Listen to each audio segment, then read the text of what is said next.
Sir 80% కాపులు ఉండరు sir. 80% okay. 80% మంది జనసేన పార్టీ కార్యకర్తలే ఈయనతో పాటు నడిచేటువంటి పరిస్థితులు లేవు. 100% లేవు జనసేన పార్టీతో హ్మ్. నడవడానికి. ఎందుకంటే దానికి ఎవరో కారణం కాదు. జనసేన పార్టీలో నాయకుల వల్లనో, వాళ్ళ వల్లనో, వీళ్ళ వల్ల కాదు. Because of only Pawan Kalyan అనే చేసుకుంటున్నటువంటి ఆయన చేసుకునే పనుల వల్లే. ఆయన అలా చేసుకుంటున్నాడా? లేదంటే తెలుగుదేశం పార్టీ ఇవన్నీ చేపిస్తుందా? హ్మ్. అనేది ప్రజలు ఇంకా తెలుసుకోవాలి. దాని మీద ఒక స్పష్టత వచ్చిందంటే సార్ కాపులు 100% కాపులు ఆయనకి మద్దతుగా ఉండరు. 100% ఉండరు.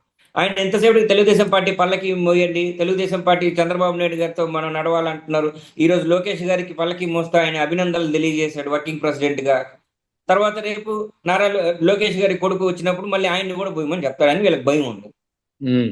కార్యకర్తలు ఆ భయం, భయం, ఆందోళన ఇప్పటి నుంచే మొదలైంది. ఇదేందిరా ఇది మనం పవన్ అన్న కోసం ముందుకెళ్తే ఆయన చంద్రబాబు నాయుడు పల్లకి మోయమంటున్నాడు. ఇప్పుడు లోకేష్ అన్న పల్లకి మోయమంటున్నాడు. రేపు లోకేష్ కొడుకు కూడా ఇది రాజకీయాల్లోకి వస్తే రేపు ఆయన పల్లకి కూడా మోయమంటాడు. ఈయనను ముఖ్యమంత్రిని చేసుకోవాలని కాపులందరూ చూస్తుంటే వాళ్ళెవరినో ముఖ్యమంత్రిని మనం చేయాలా, వాళ్ళ పల్లకీలు మోయాలంటే వీళ్ళకి మోయాల్సిన అవసరం ఏముంది సార్? అవును. సో, ఇప్పుడు లోకల్ బాడీ ఎన్నికలు వస్తే ఎవరైతే ఆశావాదులుగా ఉన్నారో, ఎవరైతే మాకు టికెట్లొస్తాయి, కార్పొరేటర్లుగా టికెట్లొస్తాయి, పంచాయతీలో జెడ్పీటీసీ, ఎంపీటీసీలుగా పోటీ చేయాలనుకుంటున్నటువంటి వ్యక్తులకి గాని అన్యాయం జరిగితే, ఎవ్వరు గూడా జనసేన పార్టీలో ఉండేటువంటి పరిస్థితులు లేవు. ఈ విషయాన్ని నేను బల్లగుద్ది చెప్పగలను సార్.